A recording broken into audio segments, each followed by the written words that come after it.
Coming up in the news, a local tertiary institution trying to meet the demand for nurses in the country. Seniors are said to be coping well during the pandemic. And face-to-face classes suspended for public schools. Tonight, we'll hear what's on the agenda for private institutions. The Bahamas Tonight, the Northern Edition, starts now. This is the Bahamas Tonight, Northern Edition.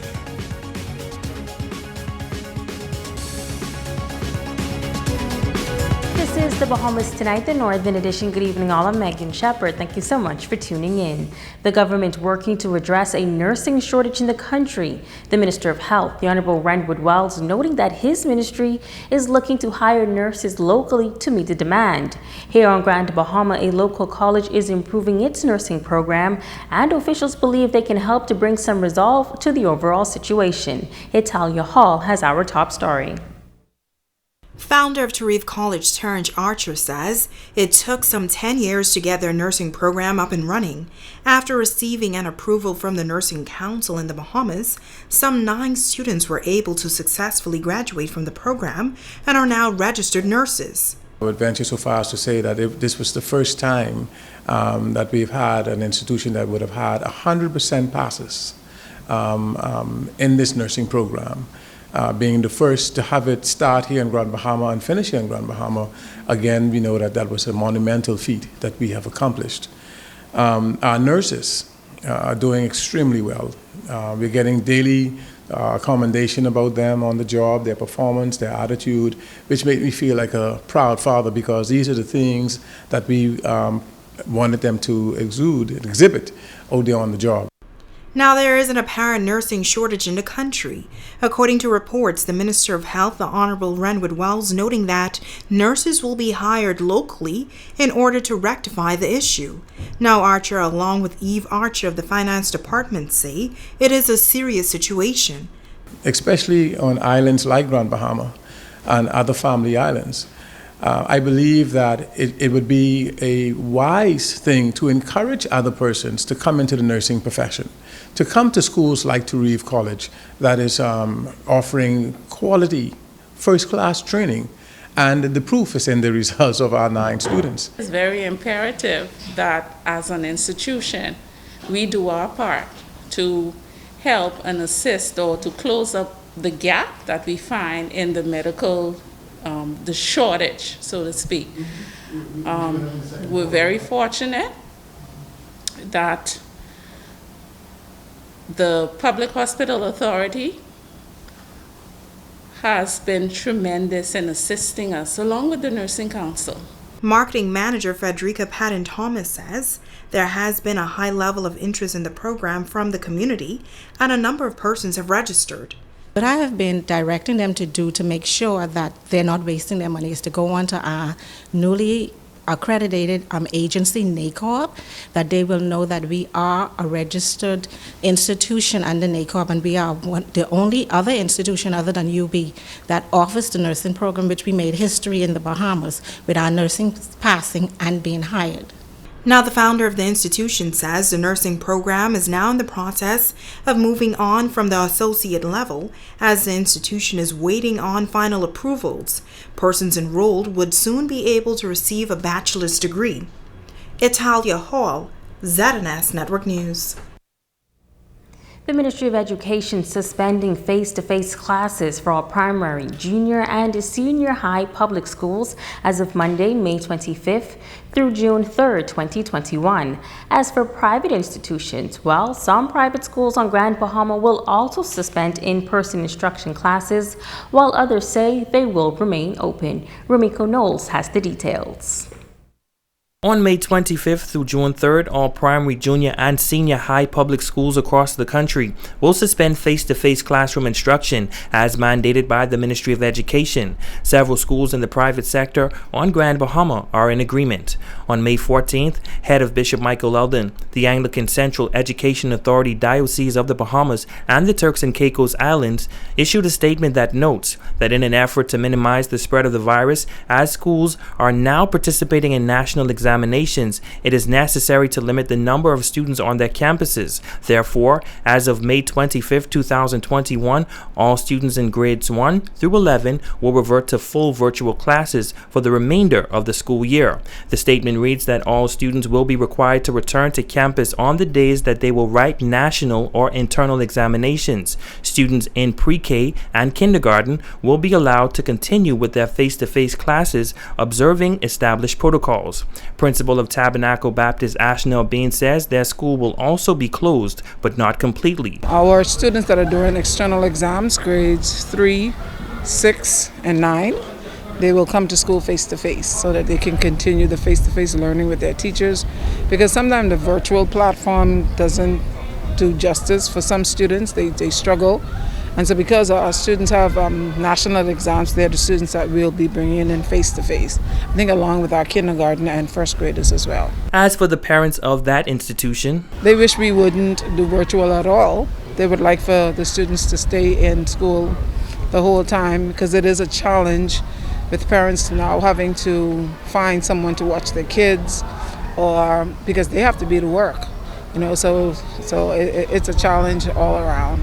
but not all private schools are closing their doors. Having remained virtual for a considerable amount of time, returning face-to-face in February of this year, officials at Sunland Baptist Academy say they will not be closed next week. They're distracted, they're not keeping up as they should, and they cried out that we really want them, in person, face-to-face instruction. She adds that parents of Sunland say the virtual mode isn't working for their kids. We would have sent out a communication to our parents earlier this week. I think it was on Tuesday. Our administrative team would have met. We would have consulted with the COVID task force.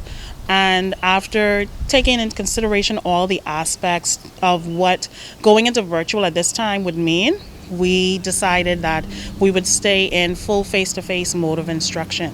The principal believes that in-person instruction is most important at this time, as they are preparing for internal and external exams. We were one of the schools here in Grand Bahama that stayed in the virtual mode the longest last semester. We didn't come out of virtual until around about the end of November, when we started our review and then went into our examinations.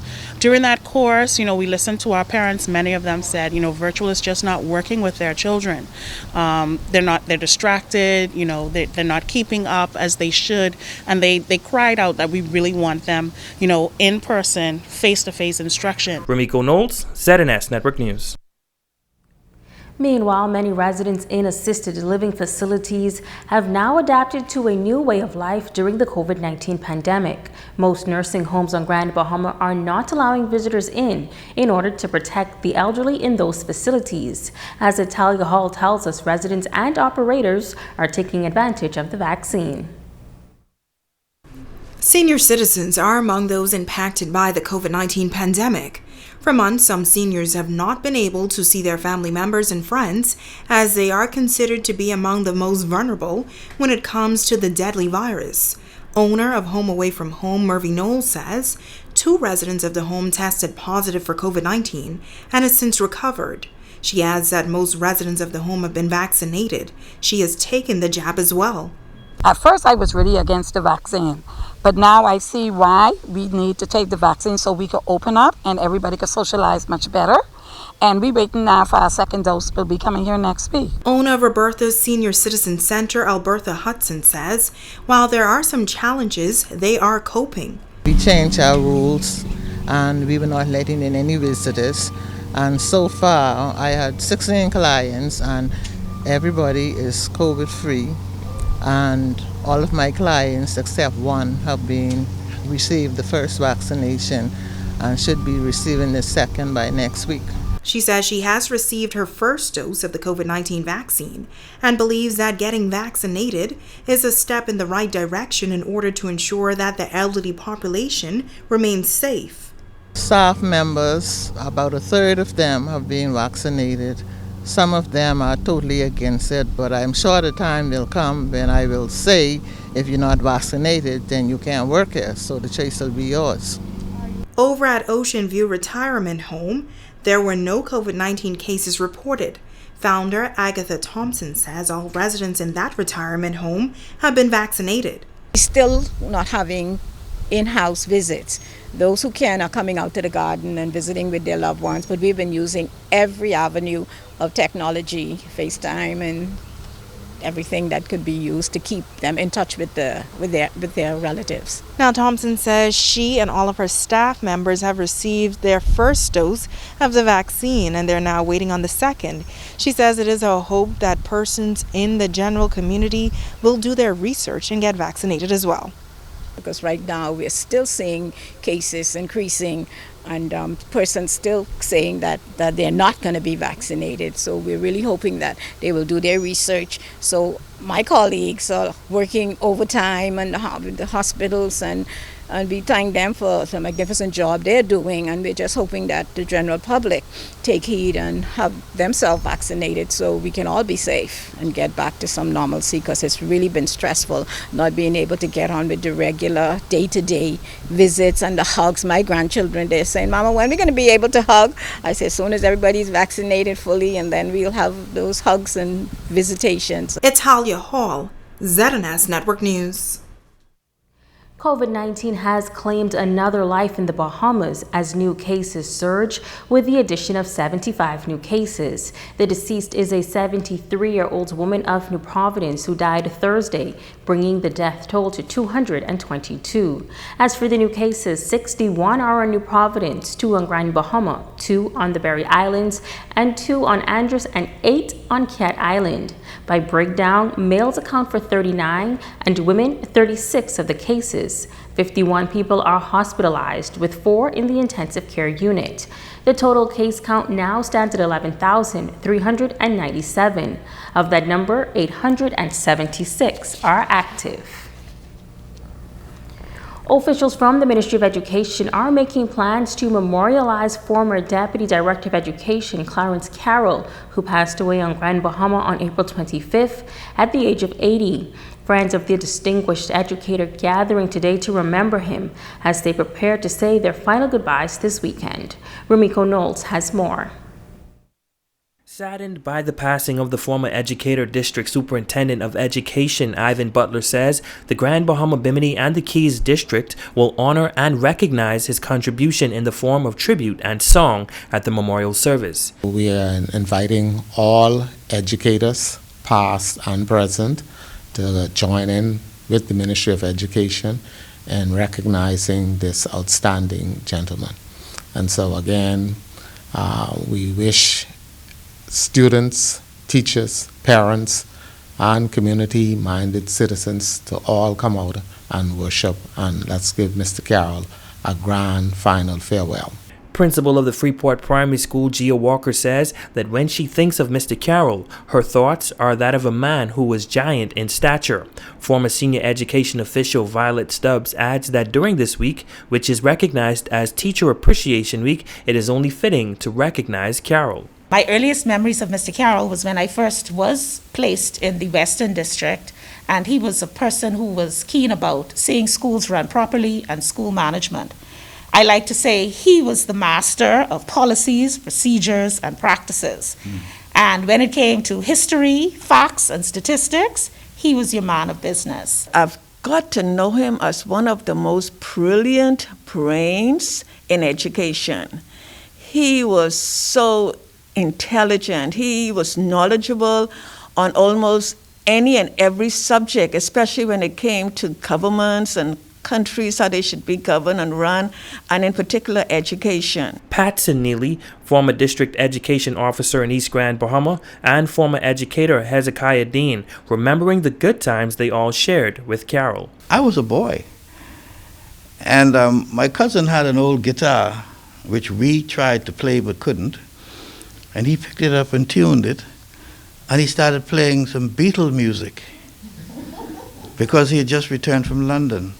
And the Beatles were popular at that time. And I was fascinated by what he could do on the guitar, just like that. And as a result of that, I really got myself into guitar playing. I've been playing for years myself. He had a heart of gold. Very compassionate person, but he was also very, very stern in what he believed in. If he believed in something, forget it. That was it. He was stubborn on that point, but he was, like Mrs. George said, very, very generous, very gentle and kind. I don't think I want to say much more because I'm tearing up right now. Former educator Cecil Thompson is inviting educators to the memorial as a number of persons will be on hand paying tribute to the fallen hero. Legendary Jay Mitchell, Rudy Roberts, Cooling Waters, and others. And so it's going to be that kind of memorial. Now the memorial service will take place on Friday, May 21st at the Community at Heart Tabernacle Church of God of Prophecy at 6 p.m. And on the following day, which is Saturday, May 22nd, loved ones will gather at the Pro-Cathedral of Christ the King at 11 a.m. to say their final farewell to Clarence Carroll. Ramiko Knowles, ZNS Network News. Stay with us. There's more news right after this break.